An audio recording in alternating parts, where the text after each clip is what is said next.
everybody, it is Sunday the 8th of October. That's correct, yes. Just making sure I know where I am.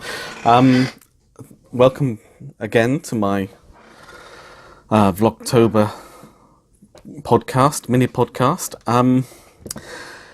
A couple of bits of housekeeping. I've had a bit of difficulty getting the main podcast to upload, but it is currently rendering at the moment and it's nearly done, and then it will be uploaded. So instead of it being uploaded yesterday, two of them will be uploaded today, including this mini podcast. Excuse me, sorry about that. I'm aware, I forgot to mention a couple of things from previous podcasts, which I will just do a little bit of housekeeping now and get that done. Wendy wants me to point out to you that the photograph that you can see of my building at the end of this podcast, my building is the one on the left and I'm on the top floor. She and Bob live in the building on the right hand side, in the apartment on the middle floor. I'm using top floor and middle floor rather than first or second, because in America they would be second and third floors.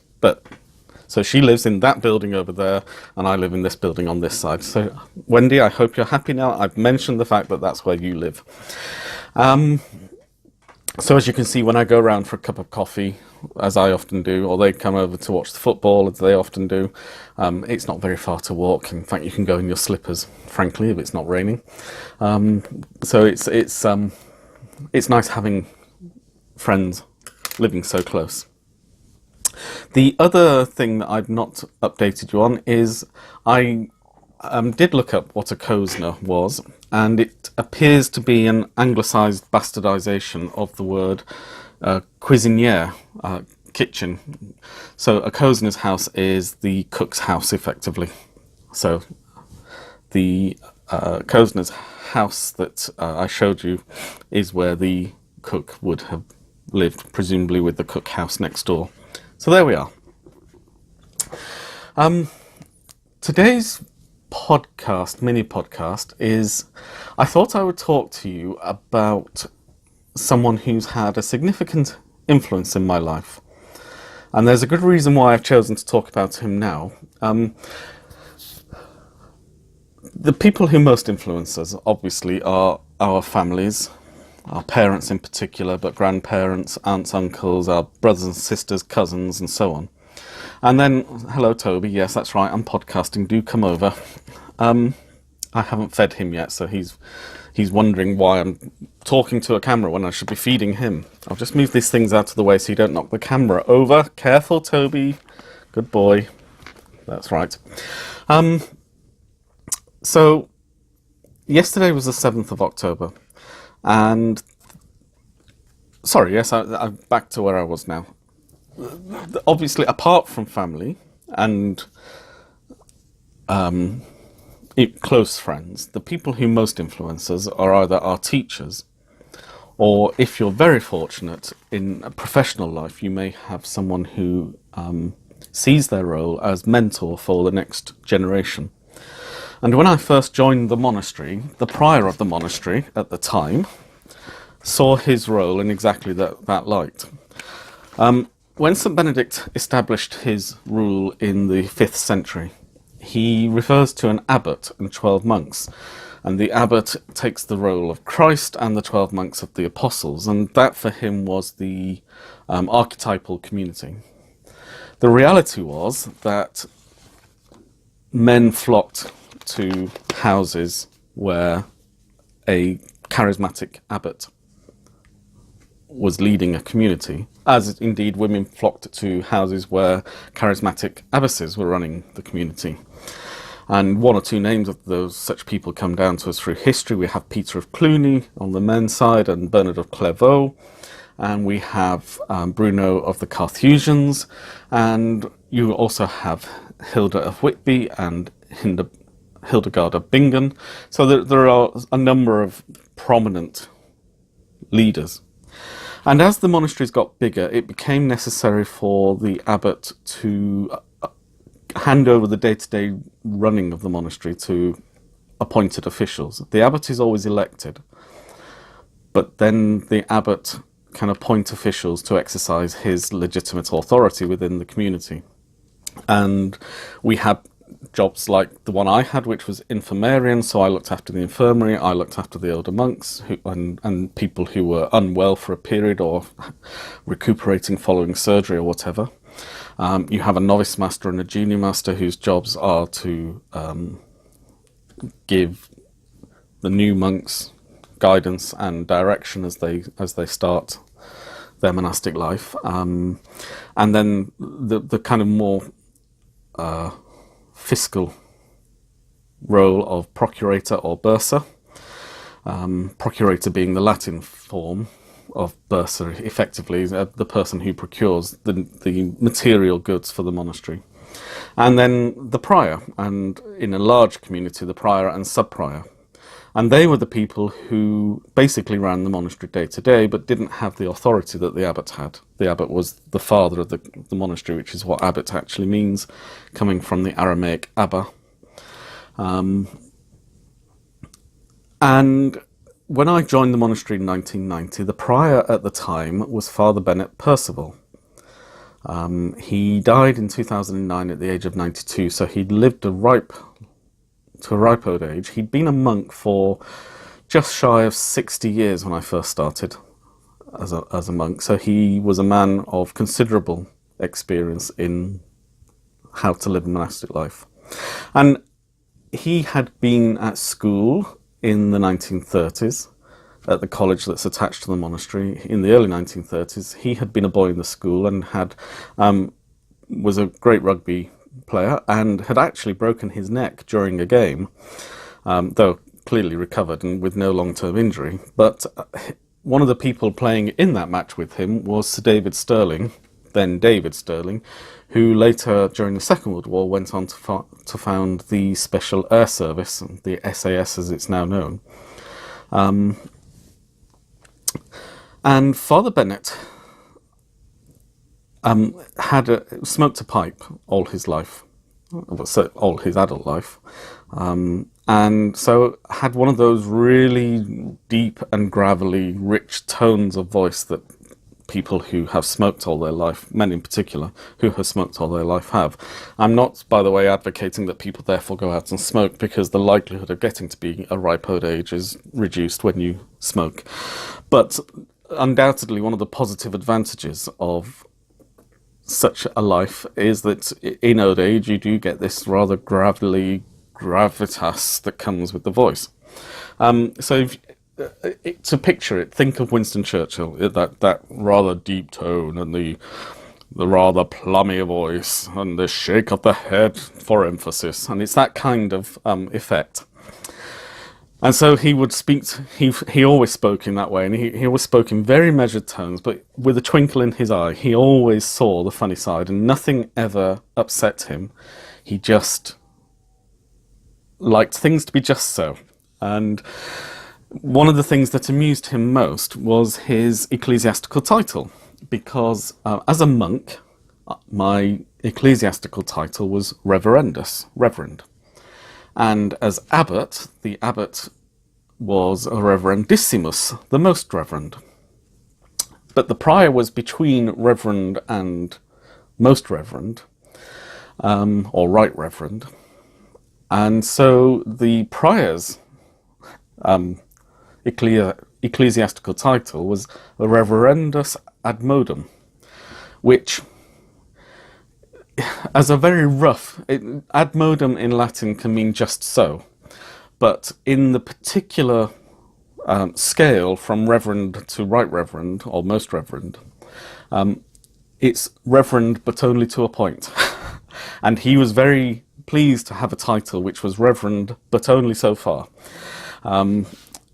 Now, the reason I'm talking about him today is yesterday, the 7th of October, is the feast of Our Lady of the Holy Rosary. This feast was established by Pope Pius V, St. Pius V, in 1571, following the successful prosecution of the Battle of Lepanto by the Holy League under the leadership of Pius V and Don John of Austria.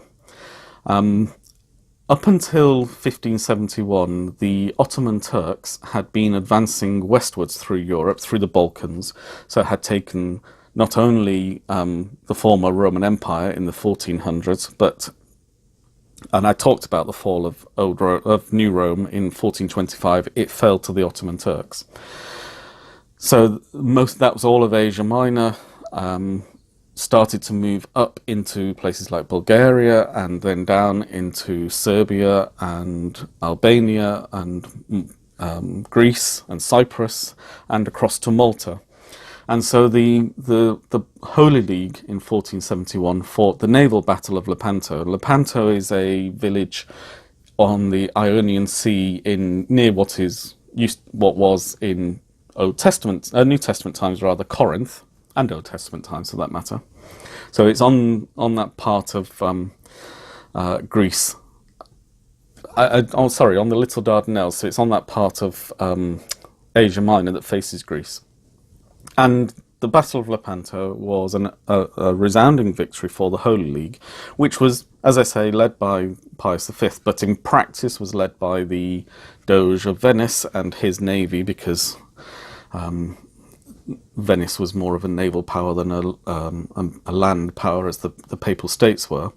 And places like the Kingdom of Sicily, the Kingdom of Naples, the Knights of Malta, and other interested Mediterranean fleets. And although it couldn't have been known at the time, the Battle of Lepanto was pretty much the end of the Turkish incursions into Christian Europe. And I believe, I may be wrong on this, I'm not absolutely certain, I will double check, but I believe it was following the Battle of Lepanto that the croissant was first made in Vienna to celebrate the success of the Christian forces holding back the push of the Crescent into Christian Europe, into Christendom. And I mention all of this because I remember a homily that Father Bennett gave as prior one year on the Feast of the Holy Rosary. And 1571, Pius V creates the feast as Our Lady of Victory. In 1573, his successor, Pope Gregory, then changed the name to Our Lady of the Rosary. And it has moved around a couple of times onto the first Sunday of October, but has since 1960, when Pope John the 23rd reintroduced it on the 7th of October, being the Feast of Our Lady of the Rosary. And he was preaching on the importance of prayer and of intercession and the role of Our Lady in helping us to conquer our difficulties, whatever they may be, in our daily lives. And he finished, and it still makes me smile, even this must be 24 years on, he finished with, "And there's no better way of falling asleep than saying the rosary," and then just sat down. And it did, at the time, it took all our strength not to snigger, which would not have been smiled upon very kindly, although he still had that magical twinkle in his eye. And one of the things about Father Bennett is that Bennett, by the way, is the English diminutive of Benedict. So the House of Studies for the Benedictines in Oxford is St Bennett's Hall, and there are old traditions, particularly in the northeast, going back, where Bennett is the more common form of the name Benedict. Just as an aside, and as you know, I love my asides. Well, Father Bennett's had an illustrious predecessor within his family, that is, one of his ancestors, was Spencer Perceval, who was Prime Minister of Great Britain between 1809 and 1812, and has unfortunately gone down in history for all the wrong reasons. He was assassinated in 1812 in the lobby of the House of Commons by a disgruntled merchant who felt that nobody was nobody in government was actually listening to him in his quarrels with the Russian government, by whom he had been imprisoned and his goods had been confiscated, and he'd received no compensation. And he just walked into the House of Commons, and when the Prime Minister came out of the chamber, he just shot him. The Prime Minister was taken into a side room but died almost immediately.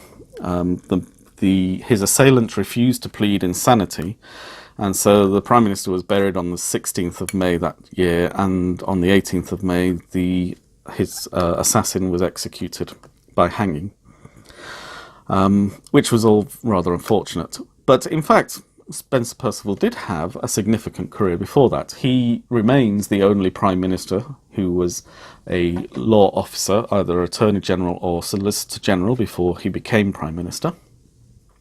And that has simply never happened since. And he came to power just as King George III was regressing back into his madness, and in 1811, I think it was, signed the Act of Regency, giving his son George IV, the man who later became George IV, powers of regent, with a number of caveats that Perceval had insisted upon as part of the agreement for the regent. The regent and he had not seen eye to eye for many a long year, particularly over his marriage to Princess Caroline, the regent's marriage, that is. And it was a surprise to many that the Prince Regent actually kept him on as Prime Minister. But one of the most significant things, actually, that Spencer Perceval was responsible for was ensuring that the abolition of the Slave Trade Act in 1807 was actually properly introduced and upheld. It's one of the curious, and maybe explains some of the history between Britain and America from the 1870s onwards. William Wilberforce had been campaigning for a long time, with others of the Quaker movement in particular, for the abolition of the slave trade. And there is a school of thought that thinks that this was one of the added grievances that led to the American War of Independence, or the American Revolution, depending which side of the fence you're on this particular matter. But in 1807, Parliament passed the abolition of the Slave Trade Act, that did not, however, abolish slavery. And it was unclear which government department should actually be enforcing the abolition. Because it isn't a crime, it wasn't until 1833 that it became a crime to have a slave in most parts of the British Empire, with the abolition of slavery. But it was a crime to attempt to sell a slave to another person.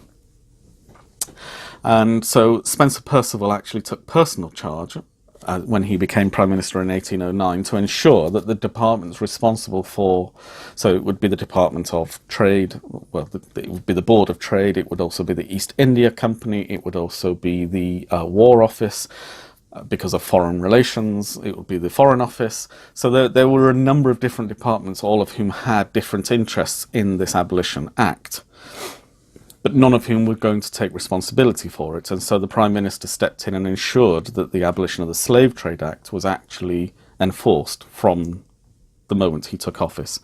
So although he's pretty much the forgotten Prime Minister of Britain, I think he is someone that stood in a long line of eminent people who saw what was wrong. Maybe didn't always have the political courage to see it through, but when their backs were to the wall, they certainly did. So just to finish, going back to his illustrious successor, the person I knew, the Reverend, but only to a point, Prior of Ampleforth, he remains with me as a very vivid presence because he was such a powerful, positive presence to an impressionable young monk like me. It can be very difficult when you first leave home and embrace a new way of life, to really understand everything that's being asked of you, but also everything that you're going to get from the experience. And it's important, I think, and it's something I think he's most inspired me to do.